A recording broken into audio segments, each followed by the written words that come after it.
Please, miss. Mommy hasn't eaten in 2 days. Can you share some of that expired bread?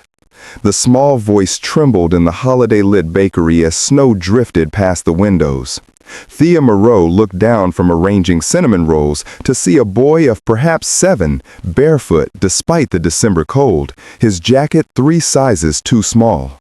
His eyes held something that stopped her heart, not just hunger, but the kind of careful dignity children learn when they've had to grow up too fast. Behind the display case, Thea's hand stilled.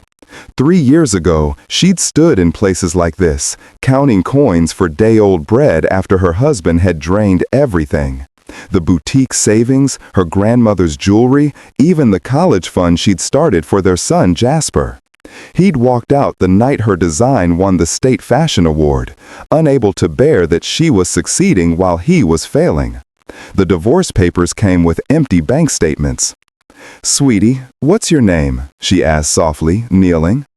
"Caleb, ma'am." The bakery door chimed. A man in a charcoal coat entered, a small girl bundled in his arms. His face carried the particular exhaustion of single parenthood, the kind that goes bone deep. The girl, about 3, had the same thoughtful eyes as her father. "Daddy, that boy doesn't have shoes," she whispered, loud enough for everyone to hear. The man, Marcus Ashford, though Thea didn't know it yet, set his daughter down gently and approached Caleb. "Son, where's your mom?"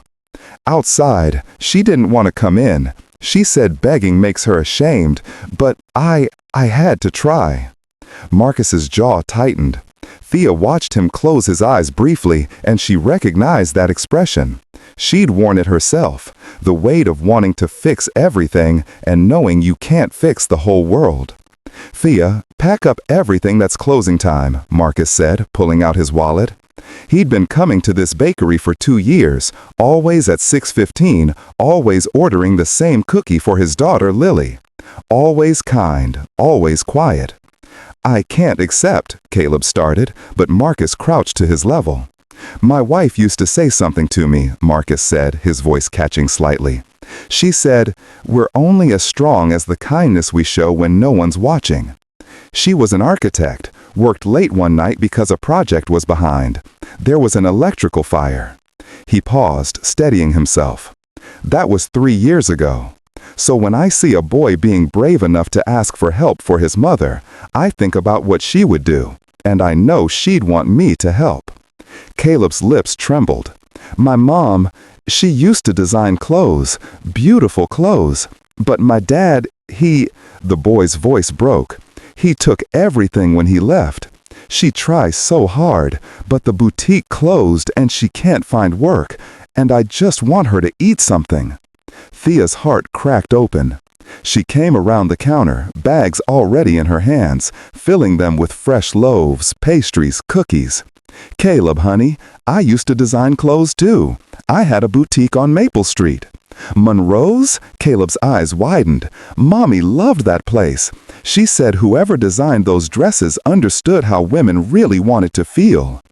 Tears burned Thea's eyes.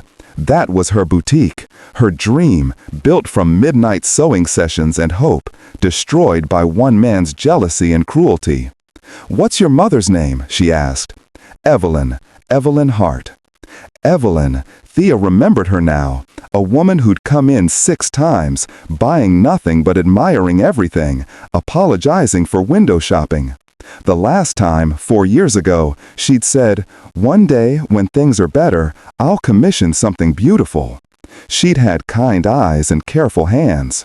Marcus was already putting on his coat. "Let's go meet your mom." They found Evelyn sitting on the bench outside, trying to make herself invisible. When she saw Caleb with 2 adults and bags of food, she stood quickly, shame and fear crossing her face. "Ma'am, I'm Thea. I owned Monroe's boutique." Evelyn's breath caught. I'm sorry. I didn't mean for Caleb to—" "Mommy, they helped. They didn't make me feel small," Caleb said, pressing close to her side. "Evelyn," Thea continued, "I've been where you are, exactly where you are. My ex-husband took everything 3 years ago. I have a son Caleb's age named Jasper. I was serving coffee and cleaning houses while sending out design portfolios to anyone who'd look. Last month, a boutique owner in Portland finally called. She's opening 3 new locations. She needs a lead designer. Evelyn's eyes welled. That's wonderful for you. She needs 2 designers, Thea said. I told her I knew someone. If you're willing to relocate, the job's yours. I've seen your work. You bought patterns from me years ago. I remember your aesthetic. It's exactly what she's looking for. I can't. Why would you? Marcus stepped forward. Because kindness isn't just giving food or money. It's giving chances. My company has a relocation assistance program for employees' families. I can sponsor your move, help with housing deposit, moving costs. You don't even know me, Evelyn whispered. I know you raised a son brave enough to ask for help when it mattered. I know you're still fighting. That's enough. Little Lily tugged on her father's coat. Daddy, can Caleb come play sometime? He looks lonely. The adult smiled through tears. That's how healing begins, not with grand gestures, but with children who see simply, who offer friendship without conditions. 6 months later, on a warm June evening, Thea stood in the Portland boutique, watching Evelyn pin a dress on a mannequin. Caleb and Jasper played in the corner while Lily showed them her drawings. Marcus had driven down for the boutique's opening, bringing flowers and that same quiet kindness that had changed everything. You know what I realized? Evelyn said softly, not looking up from her work. That night in the bakery, I'd decided it was our last night. I'd given up. But Caleb hadn't. And because he had the courage to ask, everything changed. It changed because you'd raised a boy who understood love means swallowing your pride. And because strangers chose kindness over indifference. Marcus joined them, watching their children laugh together. My wife used to say we find family in unexpected places, not through blood, but through the moments we choose each other. Evelyn finally looked up, meeting their eyes. Mommy hasn't eaten, she repeated softly. Can you share some bread? That's what my son asked. But what you gave us wasn't bread. It was hope. It was dignity. It was proof that the world still has people who care. And that, Thea said, wrapping her arm around Evelyn's shoulders, that's what will pass forward. Every single day. In the corner, Caleb whispered to Jasper, My mommy smiles now, like really smiles, because people were kind when we had nothing. And in that simple truth lived the answer to every question about what really matters. Not wealth or success or pride, but the choice to see each other's humanity and respond with love.